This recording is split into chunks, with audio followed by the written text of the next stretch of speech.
Dan Anju siang ini kami akan awali dari satu mobil yang kabur usai mengisi bensin jenis Pertamax di stasiun pengisian bahan bakar umum di kawasan Pasar Rebo, Jakarta Timur. Petugas SPBU yang hendak mencegah pelaku kabur akhirnya terseret hingga 70 meter dan terluka.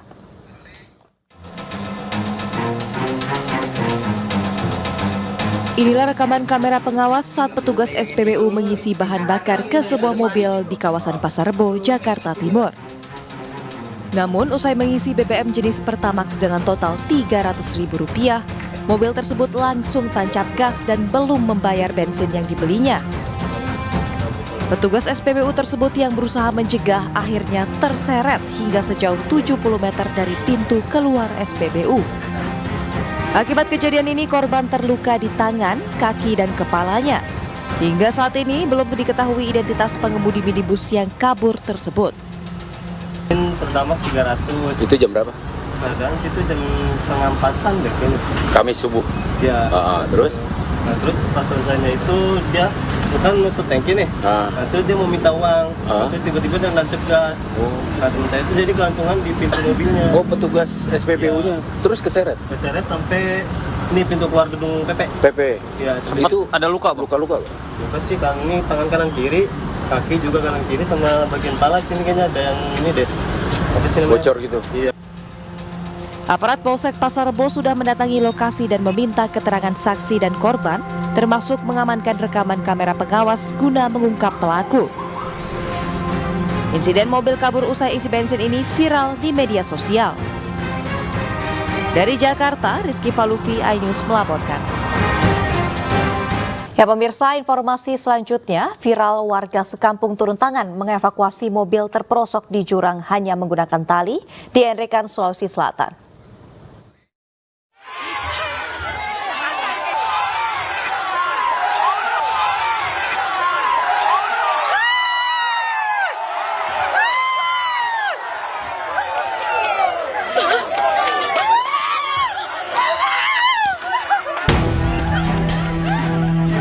Aksi warga satu kampung gotong royong mengevakuasi sebuah mobil yang terperosok di selokan viral di media sosial. Dalam video, nampak warga menarik badan mobil menggunakan tali. Tidak kalah heboh, emak-emak juga ikut andil menarik mobil ke tepi jalan.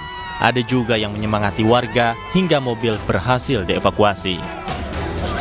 Selain mendapat pujian warganet, aksi gotong royong ini juga diapresiasi oleh petugas kepolisian.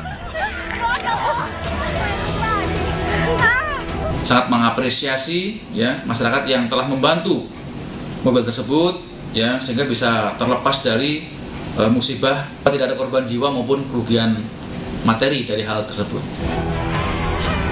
Tidak ada korban jiwa dalam peristiwa ini, sementara mobil dan 6 orang penumpangnya dievakuasi dengan keadaan selamat. Dari Enrekang, Sulawesi Selatan, Jufri Tonapa, iNews melaporkan. Dan pemirsa, untuk mengetahui informasi terkini, kita sudah terhubung dengan rekan Dewi Umaryati. Selamat siang Dewi, apakah masih ada evakuasi terhadap jatuhnya helikopter di Bali dan bagaimana perkembangannya saat ini? Ya, Aulia dan juga pemirsa, dapat saya laporkan dari perkembangan jatuhnya kecelakaan helikopter milik PT White Sky Aviation yang jatuh di Banjar Suluban, Desa Pecatu, Kuta Selatan, Badung. Saat ini puing helikopter masih berada di lokasi kejadian dan belum dievakuasi atau dipindahkan dari titik asalnya jatuh, karena hal ini untuk mempermudah dari KNKT sendiri nantinya untuk menginvestigasi penyebab kecelakaan, termasuk dari penyebab apa sebenarnya yang menyebabkan kecelakaan helikopter ini terjadi. Dapat saya laporkan, Aulia dan juga pemirsa, bahwa memang benar dari perkembangan kasus kecelakaan helikopter ini, nanti siang tepatnya pukul 2 waktu Indonesia Tengah, dari tim KNKT akan mendarat di Bali dan nantinya akan bekerja sama dengan tim Otban, Basarnas, kemudian TNI Angkatan Udara dan instansi terkait untuk melakukan rapat bersama dengan operator helikopter untuk memetakan atau mengumpulkan informasi terkait di mana atau penyebab kecelakaan dan tersangkutnya sampai terjadinya tersangkut benang layang-layang yang kemudian diduga menjadi penyebab jatuhnya helikopter ini. Tadi sejumlah dari operator helikopter juga sudah tiba di lokasi dan memeriksa kerusakan.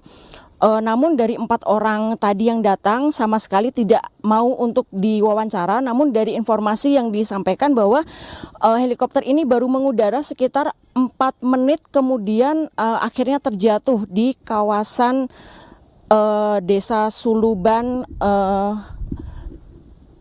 Desa Pecatu, Kuta Selatan, Badung. Aulia. Baik Dewi, terima kasih atas laporan Anda langsung dari Badung, Bali. Selamat bertugas kembali. Terima kasih Anda masih bersama kami di Ayu Siang pemirsa. Rekonstruksi pembakaran rumah wartawan yang mengakibatkan 4 orang meninggal dunia akibat terbakar di Kabanjahe, Kabupaten Karo, Sumatera Utara berlangsung hingga malam hari.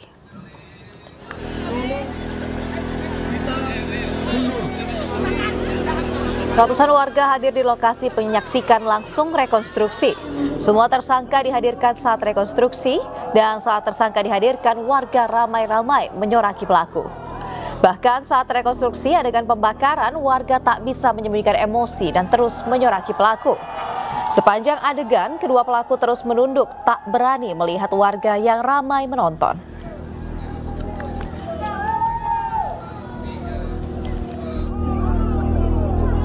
Pemirsa, hampir 11 jam Saka Tatal menjalani pemeriksaan psikologi oleh LPSK. Usai diperiksa, Saka semakin mantap dan yakin menghadapi sidang peninjauan kembali kasus pembunuhan Vina dan Eki yang membuatnya dipenjara hingga 8 tahun.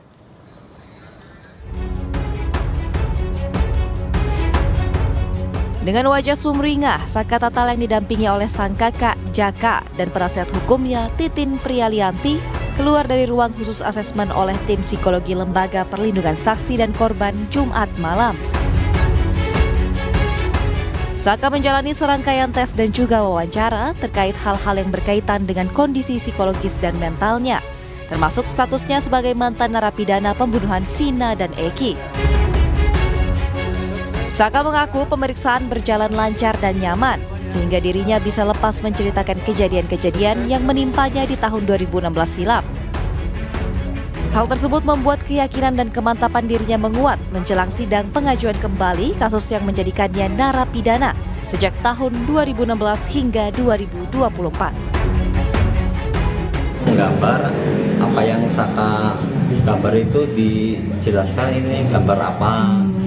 Saya suruh penulis sama bercerita tentang kondisi Saka waktu penangkapan, awal penangkapan, sama waktu di malam kejadian.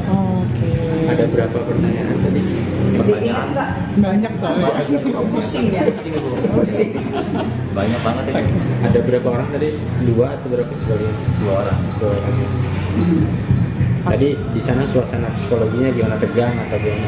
Ngerasa seperti Nyaman ya. Minta doanya aja, semoga PK-nya berjalan dengan lancar dan hasilnya terbaik. Ada harapan ke hakim nanti?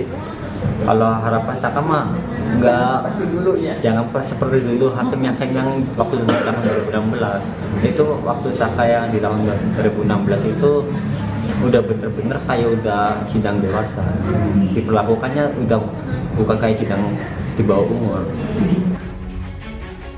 Penasihat hukum Saka, Titin Prialianti, berharap tim hakim dalam sidang nanti bisa bertindak adil dan menempatkan Saka sebagai korban ketidakadilan, sehingga sekaligus bisa membuka kasus pembunuhan Vina dan Eki secara terang benderang.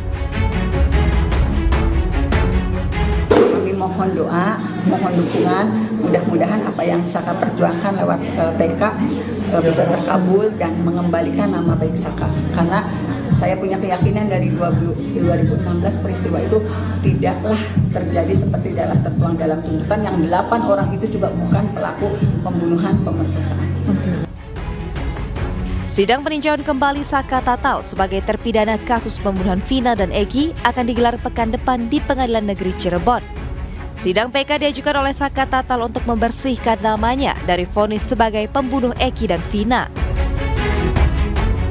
Dari Bandung, Jawa Barat, Mujib Prayetno, iNews melaporkan. Sementara itu pemirsa, Dewan Pimpinan Pusat Perkumpulan Penasihat dan Konsultan Hukum Indonesia atau Perhaki berencana akan memberikan bantuan hukum kepada Ibtu Rudiana ayah Eki. Pasalnya selain sebagai polisi, Ibtu Rudiana juga merupakan ayah korban pembunuhan dua sejoli Vina dan Eki pada tahun 2016 lalu di Cirebon, Jawa Barat.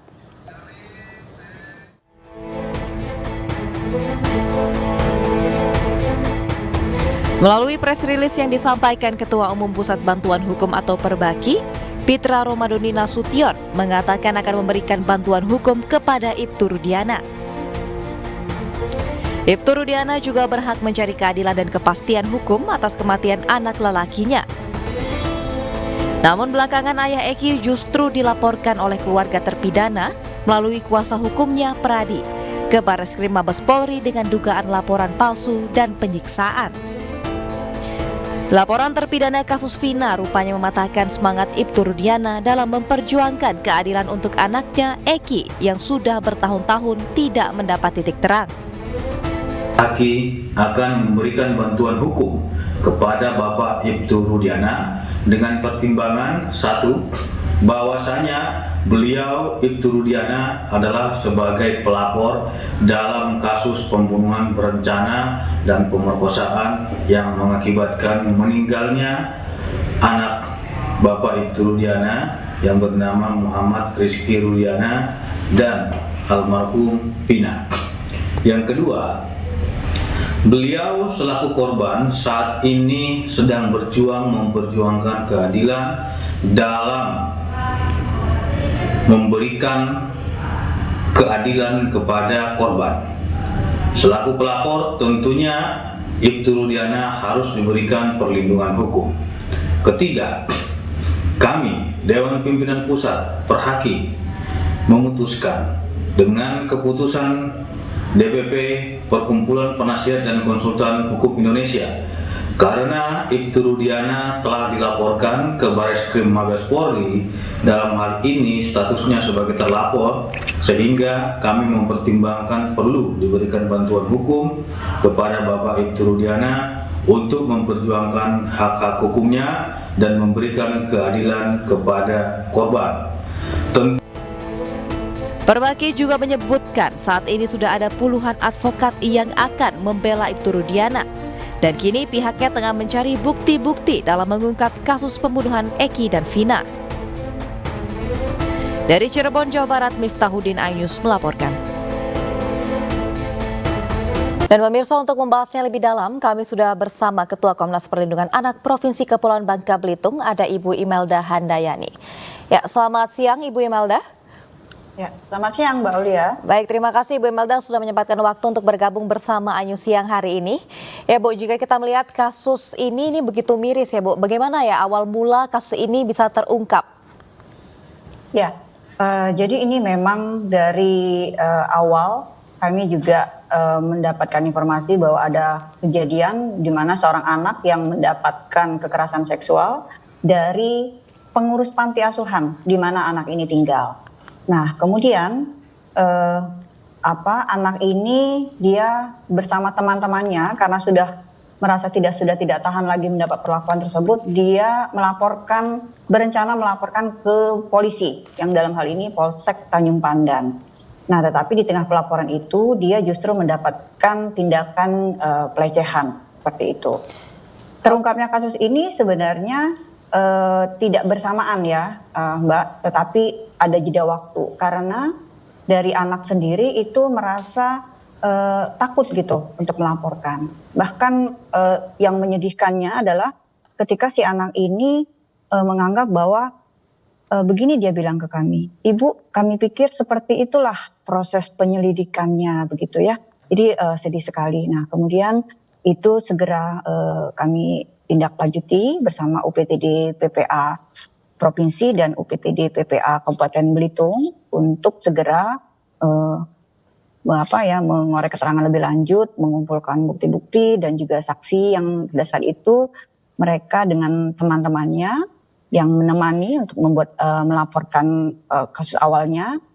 Tapi karena memang sudah kami terima semua laporan dari korban si si N ini, maka kami dari Komnas Perlindungan Anak Provinsi Kepulauan Belitung bersama UPTD PPA Provinsi dan UPTD PPA Belitung ke Mapores unit PPA Tanjung Pandan, Polres Belitung Tanjung Pandan untuk membuat laporan atas oknum tersebut.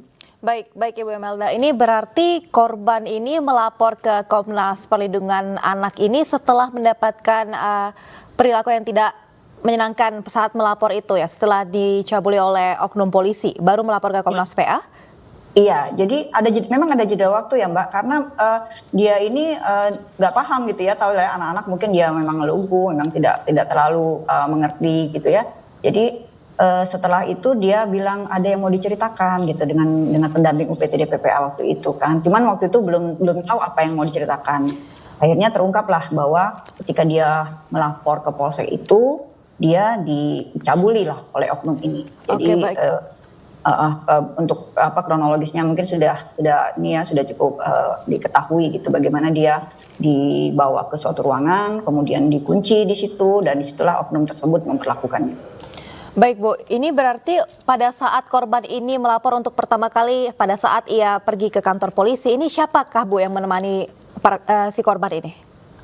Ya, jadi dia ini bertiga sama temannya, mereka belajar kelompok karena dia sama-sama satu sekolah gitu ya. Jadi salah satu temannya ini yang memang mengusulkan gitu, yuk kita lapor saja karena kamu kan sudah tidak tahan lagi gitu. Nah jadi bertiga mereka, nah tapi si korban ini yang awalnya itu nggak paham gitu bagaimana prosedur pelaporan gitu, akhirnya malah diperlakukan ya, dibawa ke suatu ruangan, dikunci dari dalam gitu ya, disitulah dia diperlakukan seperti itu. Oke baik Bu, ini berapa lama Bu korban ini sudah berada di panti asuhan tersebut? Dan apakah sekarang pelaku ini sudah diperiksa polisi atau mungkin sudah ditetapkan jadi tersangka?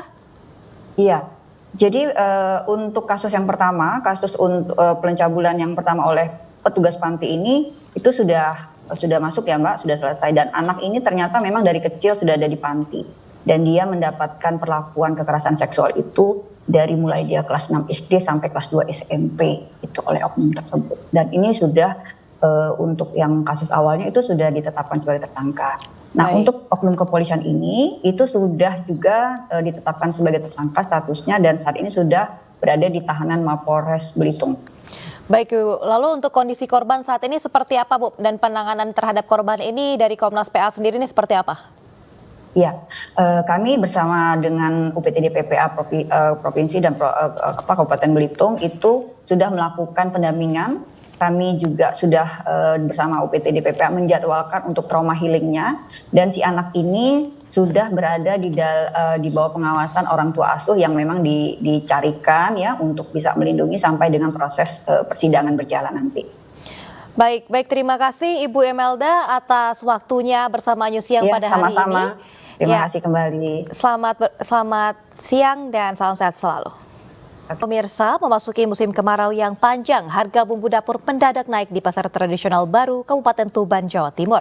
Kenaikan tertinggi terjadi pada komoditas cabai merah akibat minimnya stok cabai dari petani.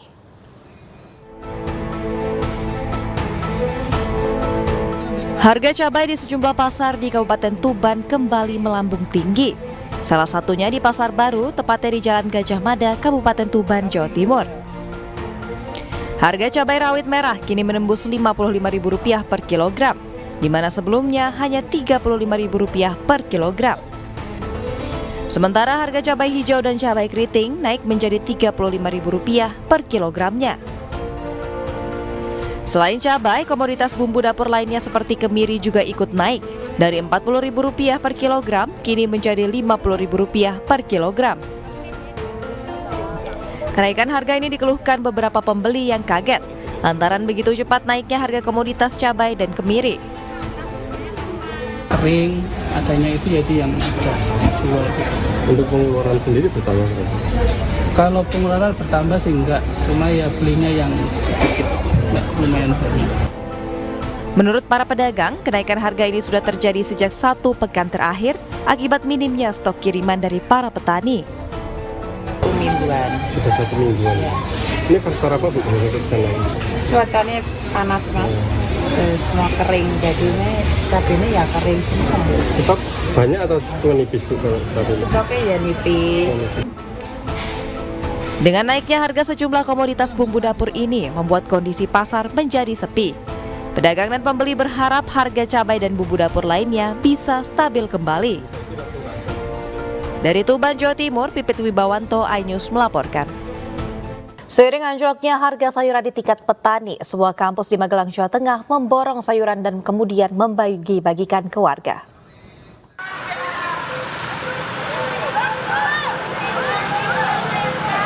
Sejumlah mahasiswa dari Universitas Muhammadiyah Magelang membagi-bagikan sayur kepada warga sekitar Jalan Tidar, Magelang. Mereka juga membagikan sayuran secara gratis kepada tukang becak, pedagang hingga pemilik toko. Berbagai jenis sayuran dari mulai sawi putih, pokcoy, kacang panjang, daun bawang, dan tomat seberat 7 kuintal ludes dalam waktu 20 menit. Aksi sosial ini digelar dengan tujuan membantu para petani di tengah anjloknya harga sayuran. Pihak kampus sengaja memborong sayur mayur dan membelinya seharga 2 hingga 3 kali lipat lebih tinggi dari harga pasar. Kayak Mas Budi Mas, ini. Sayur order Bu. Sayur. Berkah lah, berkah selalu, semoga ya bantu banget lah dengan kondisi ekonomi yang sekarang. Harga sayur kayaknya juga anjlok ya. Jadi ya alhamdulillah, sekali lagi alhamdulillah.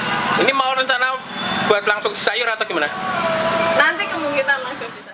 Pemerintah semestinya bertanggung jawab untuk menstabilkan harga di pasar, bagaimana petani juga tidak terpuruk karena kemudian melimpahnya sayuran kemudian turun. Sementara itu pemirsa, Wakil Presiden terpilih Gibran Rakabuming Raka akan melakukan uji coba makan bergizi gratis di sejumlah sekolah di Kota Surakarta. Saat ini rencana tersebut masih didiskusikan secara matang mulai dari ahli gizi, orang tua murid, serta guru.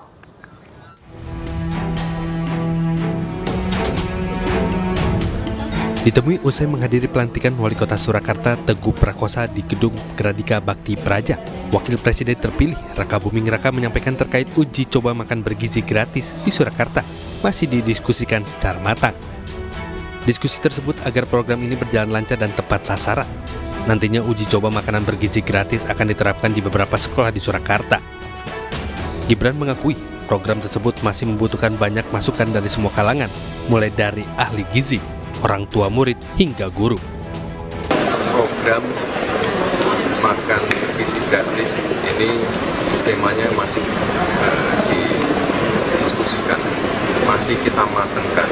Kita bekerja sama dengan banyak ahli gizi, kita banyak menerima masukan dari orang tua, dari murid-murid, dari guru, dan kita pastikan program ini nanti bisa berjalan dengan lancar dan tepat sasaran. Kalau ada berapa sekolah tadi yang dipilih? Dalam waktu dekat ini mungkin ada beberapa sekolah-sekolah ya, terutama di Solo juga Pak. Yang ini nanti saya titip kepada Pak Wali Kota yang baru, nanti ada beberapa sekolah yang kita uji cobakan. Dan sekali lagi kita banyak membutuhkan banyak masukan dari orang tua, murid, ahli gizi semua. Jadi kita pastikan program ini benar-benar bisa berhasil, bermanfaat, dan sekali lagi tepat sasaran.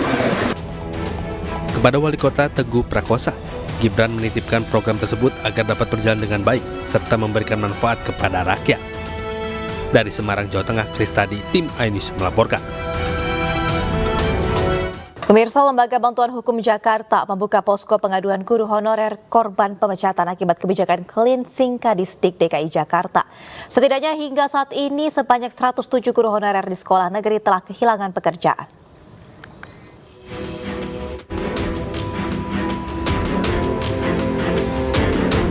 Lembaga Bantuan Hukum Jakarta menindaklanjuti pengaduan yang dilakukan oleh sejumlah guru honorer yang menjadi korban pemecatan atau cleansing oleh sekolah negeri di Jakarta.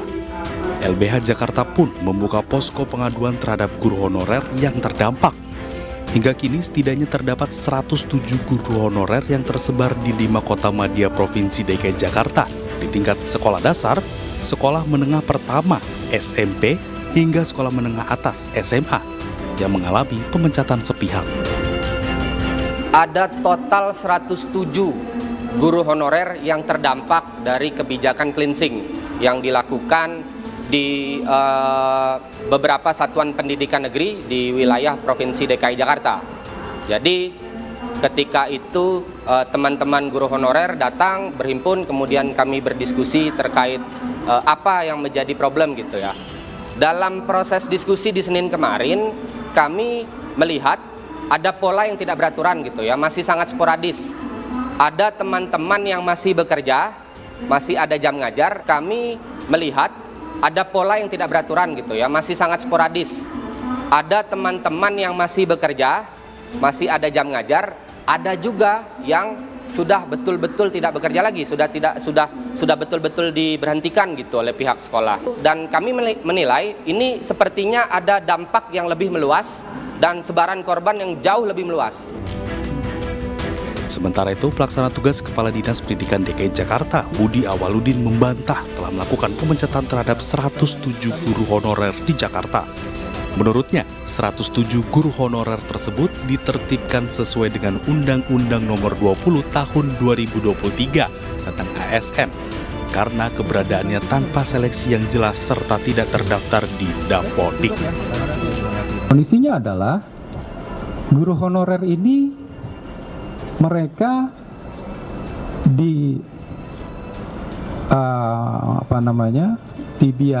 dibiayai. Mereka diangkat oleh kepala sekolah ya, dengan dibayar dengan dana BOS tanpa seleksi yang jelas ya. Dari 2017 dan bahkan 2022 pun kita sudah informasikan jangan mengangkat guru honorer. Ya. Nah, namun dalam prakteknya ada beberapa sekolah, kepala sekolah yang mengangkat guru honorer yang dibiayai oleh dana BOS. Lebih jauh, Budi juga menjelaskan larangan pengangkatan guru honorer oleh kepala sekolah sudah disosialisasikan sejak 2017 lalu. Terkait hal ini, pihak Disdik pun akan melakukan pemanggilan dan evaluasi kepada kepala sekolah yang masih membandel dengan merekrut guru honorer tanpa prosedur yang jelas. Dari Jakarta Pusat, Rani Sanjaya, iNews melaporkan. Sejumlah warung semi permanen di Kampung Negeri Baru, Kabupaten Waikanan, Lampung ludes terbakar. Api membesar juga menghanguskan kabel induk jaringan listrik di lokasi kejadian.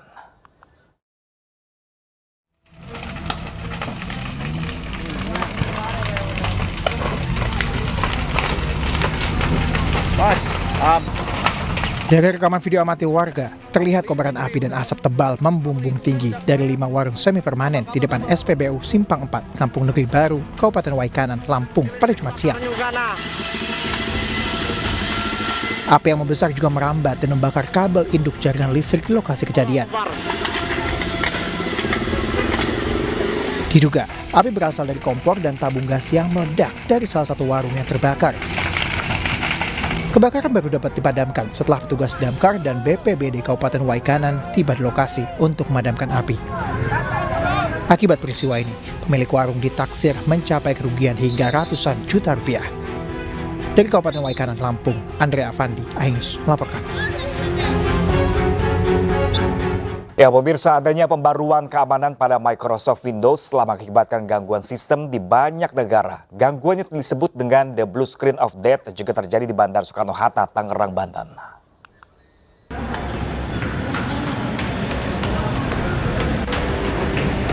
Sejumlah maskapai terpaksa melakukan pelayanan check-in secara manual untuk melayani penumpang di Terminal 3 Bandara Soekarno-Hatta. Imbasnya terjadi antrian panjang penumpang. Sebetulnya jujur baru tahu infonya itu di bandara ini karena melihat antrian juga panjang banget, jadi kayaknya mungkin memang karena ada gangguan juga kurang paham detailnya seperti apa. Tapi sudah dapat informasi dari maskapai? Belum, kalau terkait gangguan Microsoft itu tidak ada info, yang diinfokan hanya delay-nya bahwa ada keterlambatan penerbangan diundur 20 menit. Sementara itu, PT Angkasa Pura II memastikan sistem teknologi dan informasi milik PT Angkasa Pura II di 20 bandara berjalan normal. Adapun gangguan sistem IT saat ini hanya dialami beberapa maskapai.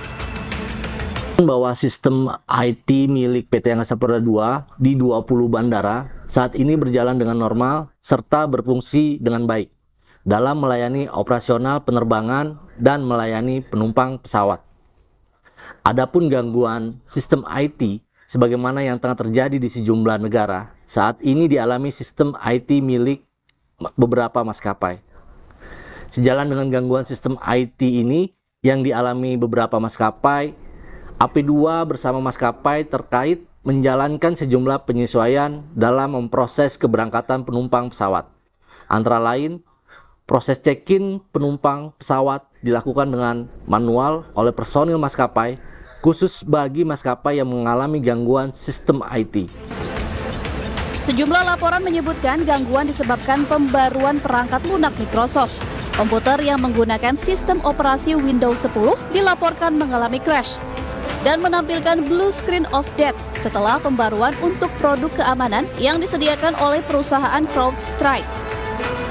Blue screen of death mengacu pada layar biru kematian yang umum digunakan untuk menggambarkan kerusakan sistem pada sistem operasi Windows milik Microsoft. Microsoft mengklaim mereka mengambil tindakan mitigasi sebagai respon terhadap masalah layanan. Dari Tangerang, Banten, Hasnugara, iNews melaporkan. Ya, pemirsa, Angkasa Pura II memastikan sistem IT di sejumlah maskapai terdampak Microsoft Down telah kembali normal. Salah satu dampak gangguan sistem tersebut terjadi di Bandara Soekarno-Hatta.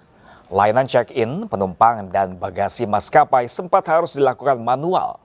Sebelumnya, Microsoft Down disebabkan oleh pembaruan software Falcon Sensor milik CrowdStrike, perusahaan keamanan cyber. Falcon berfungsi melindungi Windows milik Microsoft yang dipakai jaringan komputer, termasuk di dunia penerbangan.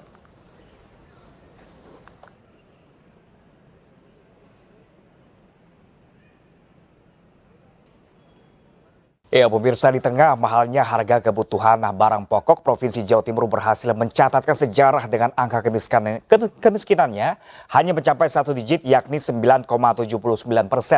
Lalu seperti apakah strategi dan langkah-langkah yang dilakukan Provinsi Jawa Timur dalam menanggulangi kemiskinan? Kita akan simak wawancara bersama dengan PJ Gubernur Jawa Timur, Adi Karyono, berikut ini.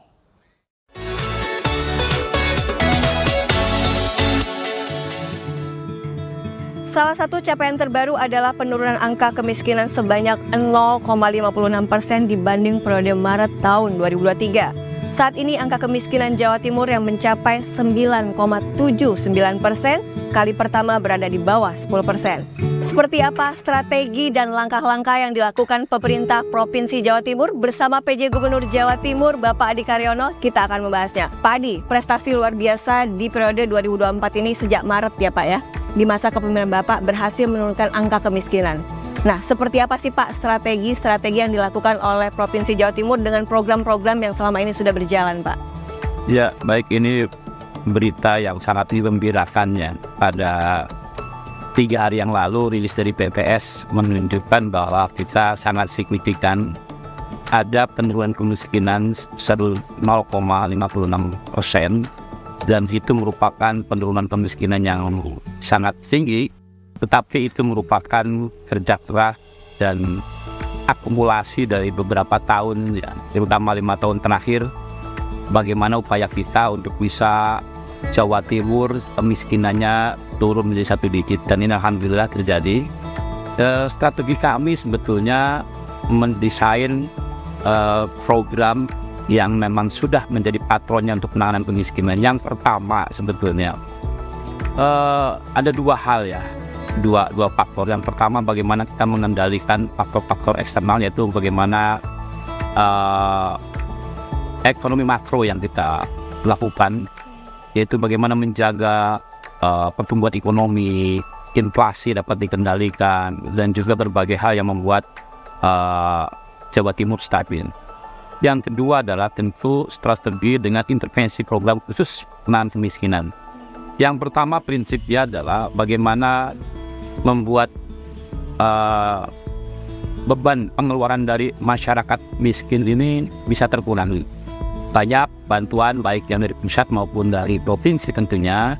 Ada PKH, dengan PKH plus kita tambah, ada bantuan pangan dan juga bantuan pangan plus, kemudian ada kelompok rentan yang kita berikan bantuan disabilitas, lansia, dan juga beberapa yang sifatnya adalah mereka untuk bisa bertahan memenuhi kebutuhan hidupnya, termasuk bagaimana kita memberikan bantuan operasional pendidikan, ya, tambahan dari BOS, kemudian juga bagaimana biaya miskin, bantuan bagi masyarakat miskin yang melebihi dari kebutuhan yang oleh program pusat yaitu PBI JKN.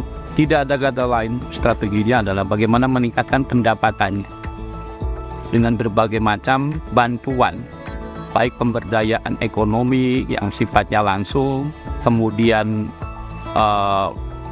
pemberian modal, akses untuk bisa melakukan kewirausahaan, dan juga bagi kelompok masyarakat rentan diberikan bantuan usaha seperti halnya untuk masyarakat perempuan yang secara sosial ekonomi memang membutuhkan, dan semuanya intinya untuk bisa loncat, ya, dengan pendapatannya.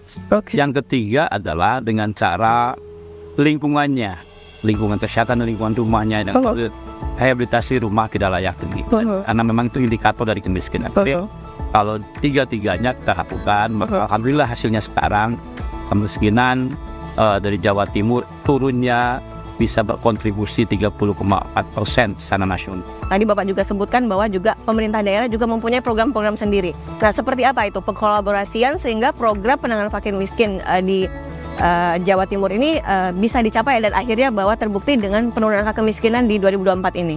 Ya, yang pertama adalah semua program harus targeted, ya.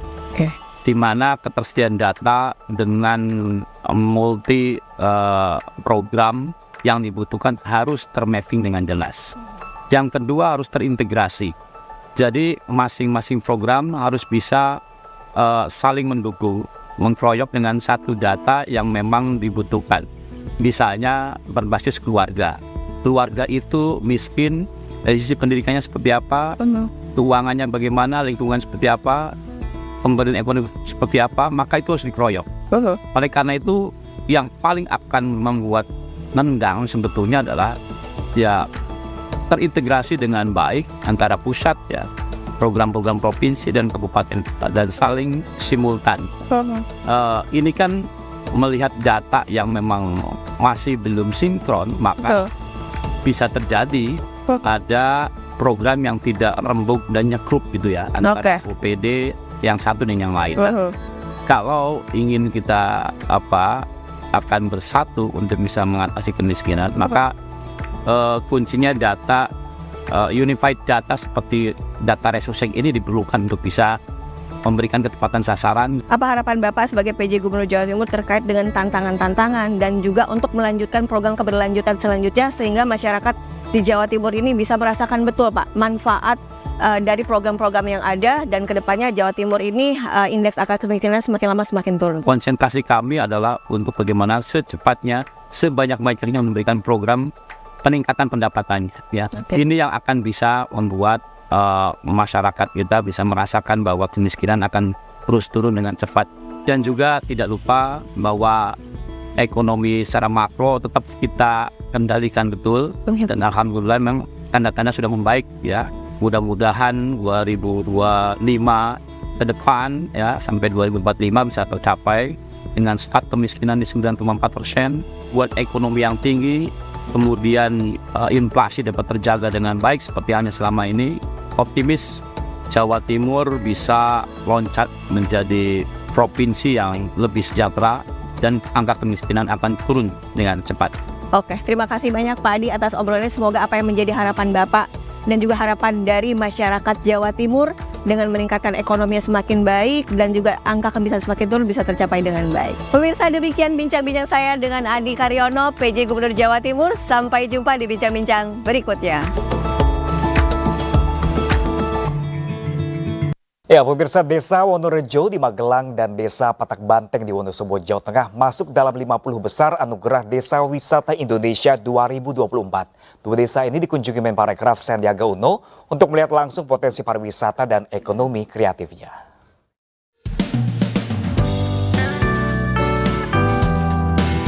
Desa Wisata Wonorejo, Magelang, Jawa Tengah yang menjadi gerbang masuk kawasan destinasi pariwisata super prioritas Borobudur masuk dalam 50 besar Anugerah Desa Wisata Indonesia 2024. Disambut tarian Kanggareng di Candi Pawon, Dusun Ronjolanan, Menparekraf Sandiaga Uno mengunjungi desa ini. Di sini Sandiaga menjajal sederet atraksi wisata yang ditawarkan dan telah menjadi kekuatan desa ini menjadi desa wisata terbaik di Indonesia. Dan dari 6.016 desa wisata, Wonorejo ternyata memiliki banyak keunggulan. Dan saya tadi melihat langsung mulai dari Rengginang sampai ke Candi Pawon, dan saya berharap teman-teman semua berkolaborasi untuk mendukung Wonorejo. Sementara itu di Wonosobo, Menparekraf Sandiaga Uno mengapresiasi desa Patak Banteng yang juga masuk 50 besar ADWI 2024. Desa yang berada di Kecamatan Kejajar ini memiliki pesona Gunung Prau. Sandiaga juga memuji pengelola yang memperhatikan keamanan dan kenyamanan wisatawan dengan menerapkan manajemen risiko keselamatan, kesehatan, dan keberlanjutan lingkungan. Dari Magelang dan Wonosobo, Jawa Tengah, Damar Wicaksono, iNews melaporkan.